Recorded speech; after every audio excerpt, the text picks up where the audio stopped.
We're gonna start making a medieval fantasy world. It's gonna be along the lines of a Lego city. Like if you've been out there and seen people making Lego cities, I kind of like that a lot. And they take all the modular buildings, put them together. I'm like, that's so cool. But then I'm like, I don't want to do the same thing everyone else is doing by putting just these buildings and all the cars. I'm like, you know what I like more in Lego is all this castle and fantasy realm stuff. So like right here, I have a whole bunch of knights that we've got.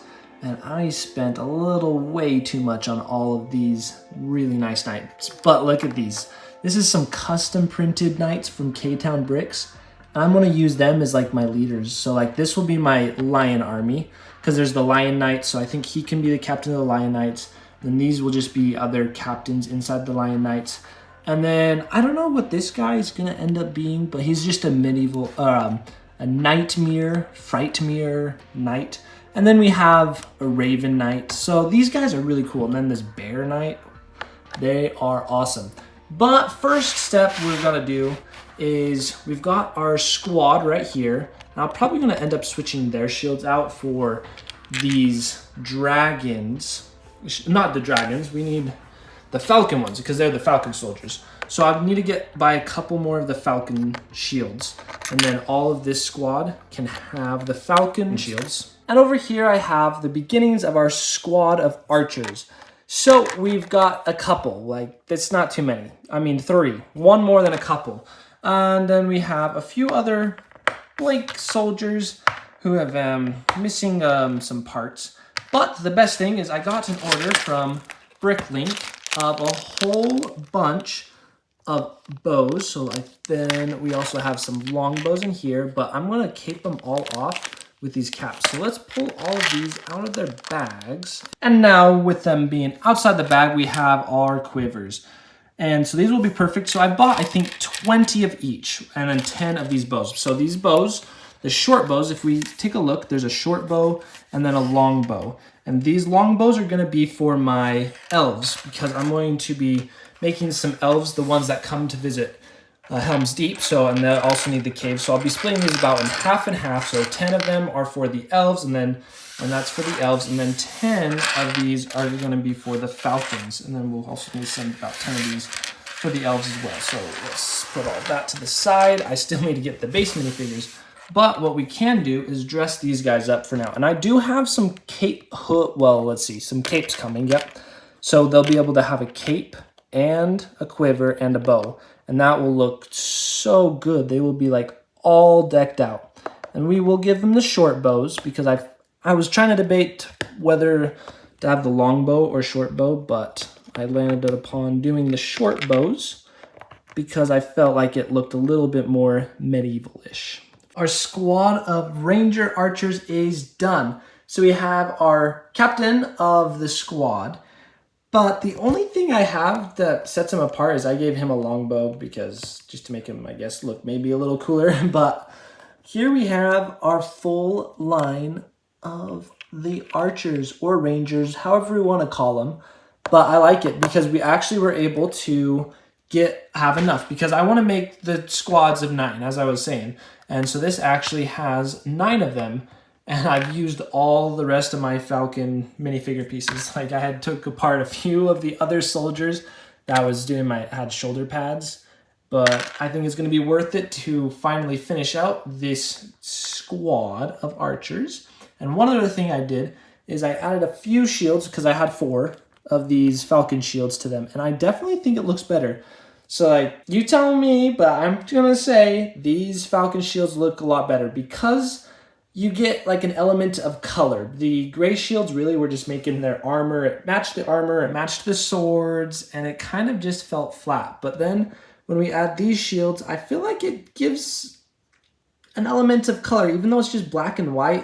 I think it's the contrast and dynamic range of them all. And I've moved them all to this base plate because I was wanting to move all my figures off of the gray base plate because I want to put our armies up here for now, so on the shelf. And the gray base plate just was too big. It was hanging off the edge of the shelf. So I'm not planning on keeping everyone on the base plate just lined up in army formation.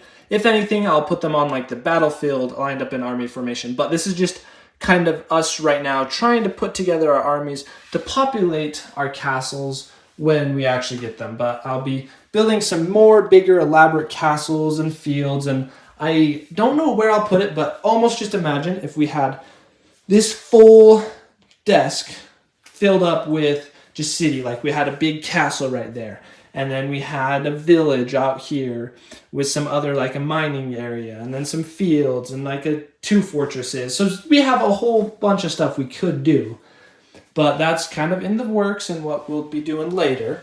And then I also have like these 3 castles. They are completely filled, and I plan to, yeah, this one's sealed off already.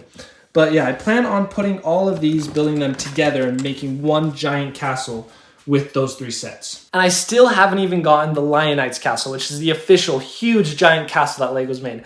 So I'll be building that and adding that into the realm. And I think this city, village, fantasy world will look super great because there's going to be a lot of elements that I'm going to have to custom build. Like, we only have a blacksmith shop and like 2 castle sets, and like castle-wise, that's all I'm going to have to do. Maybe use a few of these retro sets and the old ones from like 10 years ago, but I do want to build them, or at least I'll have to build and expand and make the world bigger and better all on my own. And that's where the true fun of LEGO comes from, is when you're creating things from nothing. Like, I should just point out, this that I'm working on right here is going to be a micro scale Rivendell. Here's it from the front end currently. Like, I feel like I've done a good job at this level. And so we just need to keep building it up and higher. And we got our arches, and it's going to be a river all the way running through there.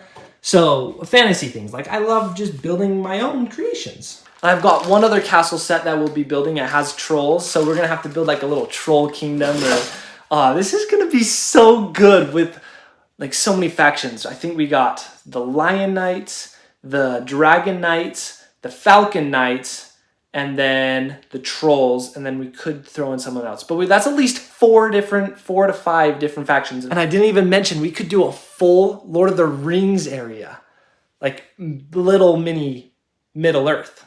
Oh, that'd be so good. I don't know how I forgot about this, but we also could do the skeletons who were raised by the evil wizard lord, and have them, all these skeletons, the evil skeletons, come against the good guys. We're going to be building a mega kingdom. It's going to be, imagine Skyrim, where you have your few different realms or your keeps, and each one has its own little village and lifestyle. But that's what we're going to be doing, is we're going to be building the Lion Knights area. We're going to have the Falcon Knights, and we'll have the Dragon Knights. Oh, this map is going to be great. But if you have any suggestions or thoughts on what I should be doing to build this world, let me know down in the comments, and we'll see you all later. Goodbye.